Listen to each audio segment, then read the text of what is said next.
Hello friends, in this video we are going to solve question number 2 of exercise 3.1 for class 10th. So question number 2 के अंदर friends statement given है, जैसे मैं read कर रहा हूँ. The coach of a cricket team buys 3 bats and 6 balls for ₹3900.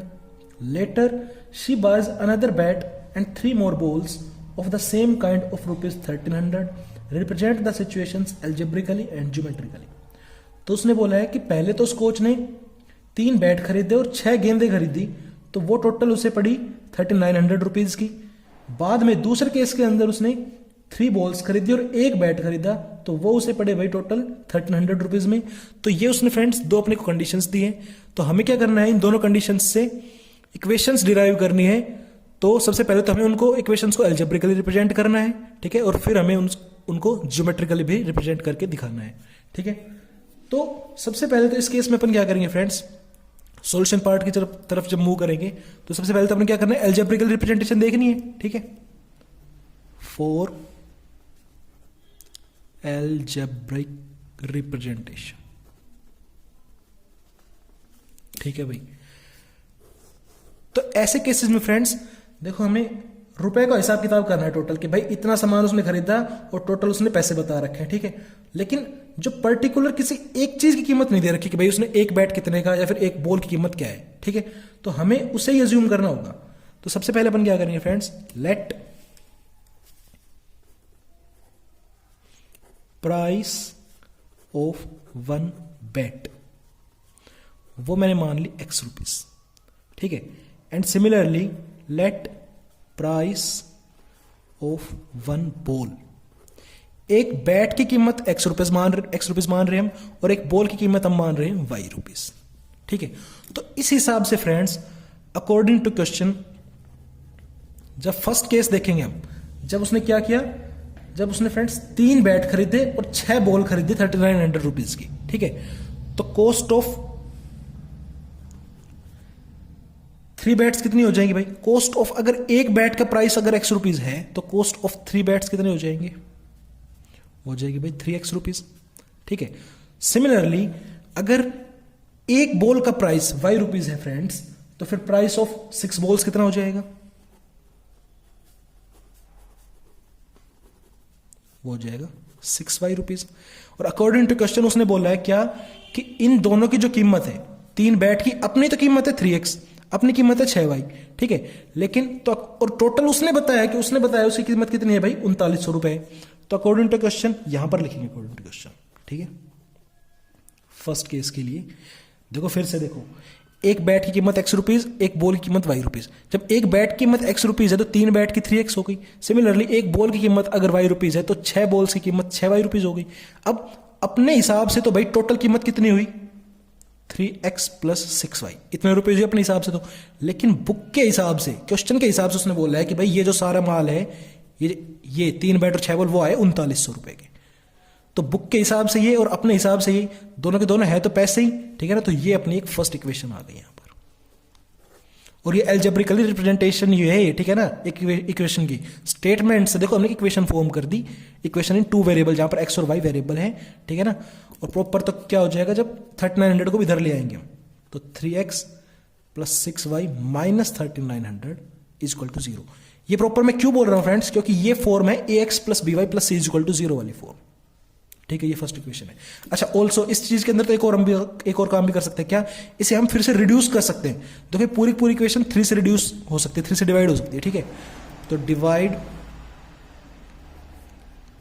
Whole equation by 3, जितना reduce हो सकती होगी ना इक्वेशन, उतना रिड्यूस कर देंगे हम उसको, ठीक है ना. सिंपलर फॉर्म में जितनी होगी उतना अपने लिए बेहतर होता है.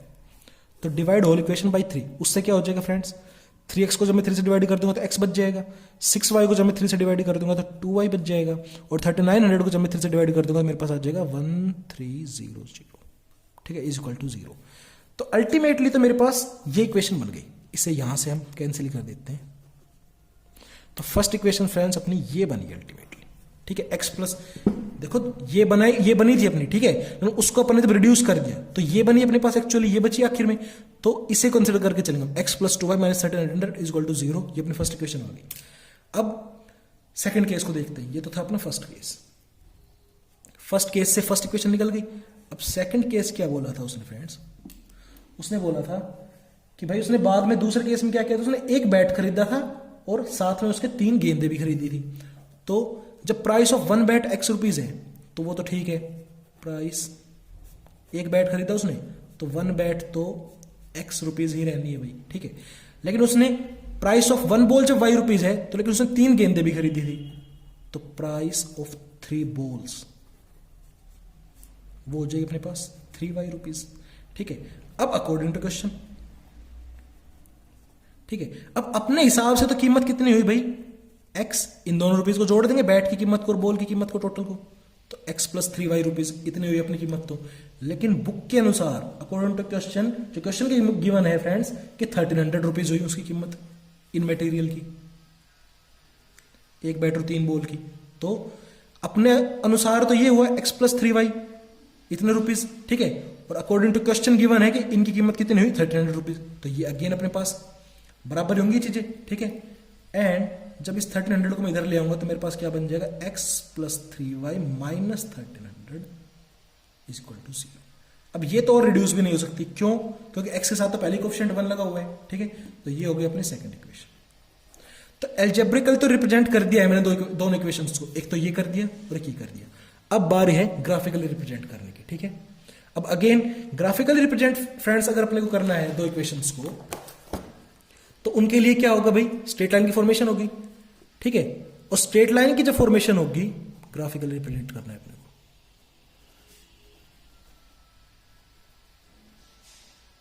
को ऑफ इक्वेशंस। हाँ, तो मैं ये बोल रहा था कि ग्राफिकल जब रिप्रेजेंट करेंगे इक्वेशंस को तो अपने पास वहां पे स्ट्रेट लाइन फॉर्मेशन होगी। स्ट्रेट लाइन फॉर्मेशन के लिए अपने पास क्या चाहिए, मिनिमम 2 पॉइंट चाहिए। तो सबसे पहले अपन क्या करेंगे, दोनों इक्वेशंस के लिए जो 2 पॉइंट्स होंगे उनको निकाल लेते हैं और फिर उनको लोकेट करके ग्राफिकली रिप्रेजेंट करते हैं, ठीक है।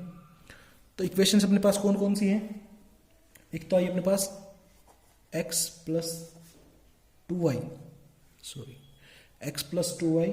माइनस 1300 इज इक्वल टू 0, ये है अपनी फर्स्ट इक्वेशन। और दूसरी इक्वेशन है अपने पास x plus 3y minus 1300 is equal to 0, ये अपनी सेकंड इक्वेशन, ठीक है ना। देख सकते हैं आप लोग, x plus 3y minus 1300 is equal to 0, x plus 2y minus 1300 is equal to 0, ठीक है। तो सबसे पहले केस फर्स्ट को कंसिडर करते हैं अपन, for equation first that is x plus 2y minus 1300 is equal to 0। अब फ्रेंड्स फिर से, ठीक है ना, ग्राफ जो अपना पेपर होगा उससे बाहर नहीं जाने चाहिए अपने पॉइंट्स, ठीक है ना। तो उस हिसाब से एक बार मैं पुट कर लेता हूं x is equal to 300। x को जैसे मैं 300 पुट करूंगा तो मेरे पास ये चीजें आ जाएंगी, ये वाला पार्ट तो पूरा, अच्छा ठीक है 300, तो 300 प्लस 2y और ये 1300 माइनस का इधर उधर जाएगा तो प्लस का 1300, और यहां से मेरे पास बन गया भाई 2y, 300 उधर सब्ट्रैक्ट होगा 1300 में से 1000 और y की वैल्यू मेरे पास आ गई 500। तो यहां से मेरे पास एक पॉइंट A आ गया जिसके कोऑर्डिनेट से क्या 300 और y की वैल्यू 500, 300 और 500 इसके कोऑर्डिनेट आ गए, ठीक है। अब वहां पर ना हम स्केल बदल लेंगे। अब आप लोग तो देखोगे कि भाई ये तो बहुत बड़ा पॉइंट्स आ नहीं तो पहले ही नहीं आ सकते ग्राफ नोटबुक के ऊपर, ये मुझे पता है, ठीक है ना। वहां पर अपन स्केल बदल लेंगे तो उस हिसाब से ये अपने पास इसकी वैल्यू वहां पर 3 बन जाएगी, इसकी वैल्यू पर 5 बन जाएगी, ठीक है ना। वो देखेंगे अपन जब ग्राफिकल रिप्रेजेंट करेंगे इनको। अब एक पॉइंट तो आ गया, दूसरा पॉइंट अब की बार कर लेते हैं put x is equal to 500। जैसे मैं x की वैल्यू 500 पुट करूंगा फ्रेंड्स तो मेरे पास ये हो जाएगा 2y, ये माइनस का 1300 उधर जाके प्लस का 1300, और ये x इधर लिख लेते हैं, चलो एक बार ये प्लस में 500, ठीक है। तो नेक्स्ट लाइन में 2y और 500 उधर 1300 में सब्ट्रैक्ट हो जाएगा तो मेरे पास क्या बच जाएगा 800, और y की वैल्यू यहां से मेरे पास आ गई 400। तो b पॉइंट मेरे पास आ गया है, b पॉइंट की कोऑर्डिनेट x कोऑर्डिनेट की वैल्यू है 500 और y कोऑर्डिनेट की वैल्यू 400, ठीक है। ये 2 पॉइंट्स आ गए मेरे पास। तो आइए रिप्रेजेंट करते हैं इसे ग्राफ के ऊपर। ओके फ्रेंड्स, तो ये अपने पास पूरा कार्टेशियन प्लेन आ गया है, ठीक है, जिसके ऊपर दोनों एक्सिस मैंने ड्रॉ किए हुए हैं प्रॉपर, और ये अपना यहां पर ओरिजिन हो गया। और फ्रेंड्स इसके अंदर देखो मैंने अभी आपके लिए लिखा नहीं है, स्केल जो हम ले रहे हैं, देखो जो हमने प्रीवियस जो क्वेश्चन किया था क्वेश्चन नंबर 1, उसकी ग्राफिकल रिप्रेजेंटेशन करते हुए मैंने जो आपके पास स्केल लिए थे फ्रेंड्स, वो अगर आप देखोगे तो उसके अंदर देखो, जब मैंने 0 के बाद यहां से 1 से कहानी शुरू की, 1 2 3 4, ठीक है, तो ये देखो बीच में 0 से लेके 1 यूनिट के बीच में 10 स्मॉल स्क्वायर आ रहे थे, तो 10 स्मॉल स्क्वायर की वैल्यू मैंने 1 यूनिट ली थी, ठीक है। इसमें हम स्केल जब कंसिडर कर रहे हैं फ्रेंड्स, तो इसके अंदर हम क्या कर रहे हैं, एक्स एक्सिस का जो ये ग्राफ है, ये पूरा एक्स एक्सिस है, इसके ऊपर जो 10 स्मॉल स्क्वायर है इस यहां पर, तो 10 स्मॉल स्क्वायर की वैल्यू हम ले रहे हैं 100 यूनिट, ठीक है। तो ये चीज हम यहां पर लिख लेंगे बस, फिर कोई प्रॉब्लम नहीं है। 10 small square is equal to 100 unit. मतलब कि जो एक स्मॉलेस्ट बॉक्स है ना, एक स्मॉलेस्ट बॉक्स है ये छोटा सा, ये छोटा सा, उस एक स्मॉलेस्ट बॉक्स की वैल्यू है 10 यूनिट, ठीक है, जिससे कि 10 स्मॉल जब बॉक्सेज हैं तो उनकी वैल्यू आ गई अपने पास 100 यूनिट। सिमिलरली वाई एक्सिस के ऊपर भी 10 स्मॉलेस्ट जो स्क्वायर्स हैं उनकी वैल्यू 100 यूनिट। जब आप ये एक बार लिख देंगे ना तो फिर एग्जामिनर को क्लियर हो जाए कि हाँ भाई बच्चे को फंडे सारे क्लियर हैं, अब कोई प्रॉब्लम नहीं है। इसलिए वहां पर अपन के पास जो पॉइंट्स आए हैं ये 300 500 500 400, कोई दिक्कत नहीं है ना, ठीक है ना। तो आइए इनको लोकेट कराते हैं। तो ए पॉइंट है अपना 300, 500, तो 300 ये रहा और 500 आ गया भाई अपने पास ये, ठीक है। तो ये आ गया पॉइंट ए अपने पास, 300 एक्स कोऑर्डिनेट की वैल्यू और वाई की वैल्यू 500। बी पॉइंट है अपने पास फ्रेंड्स 500, 400, 500 और 400, तो 500 चलेंगे एक्स एक्सिस के ऊपर और 400 चलेंगे वाई एक्सिस के ऊपर यहां पर, ठीक है। 500, 400, ये 2 पॉइंट्स आ गए मेरे पास। 2 पॉइंट्स आ गए तो इनको ज्वाइन करा देंगे जिससे कि स्ट्रेट लाइन फॉर्मेशन हो जाए, यही इस इक्वेशन का ग्राफ हो जाएगा, ठीक है।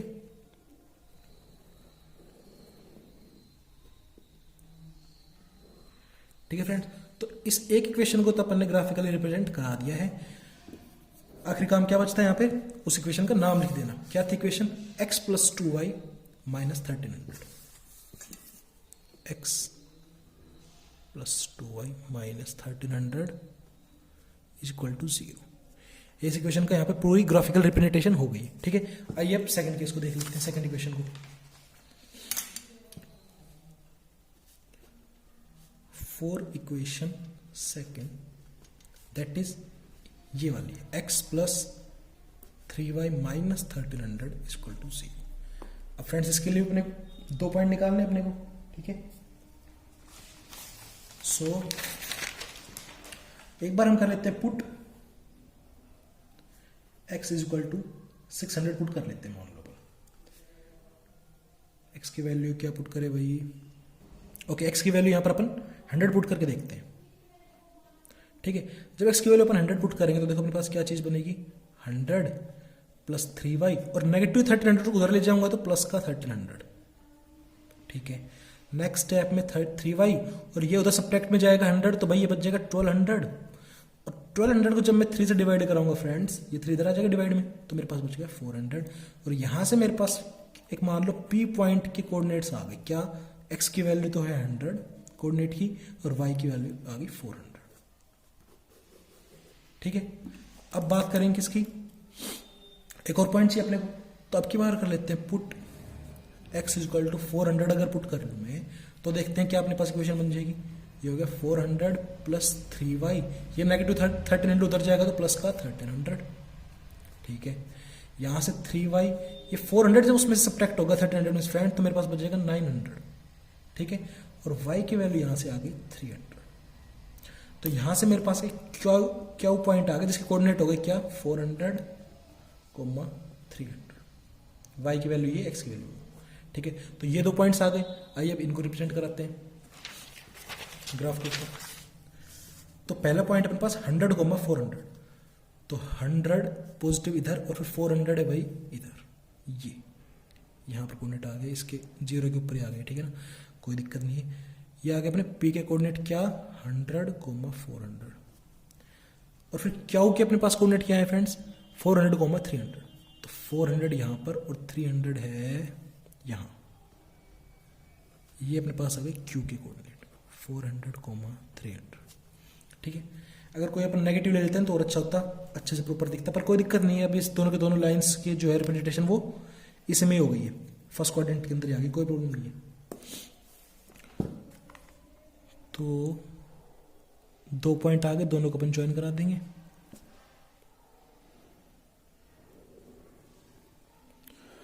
तो इस प्रकार से फ्रेंड्स आपके दोनों इक्वेशंस की ग्राफिकल रिप्रेजेंटेशन भी हो गई है, ठीक है। एल्जेब्रिकल रिप्रेजेंटेशन तो यही हो गई थी।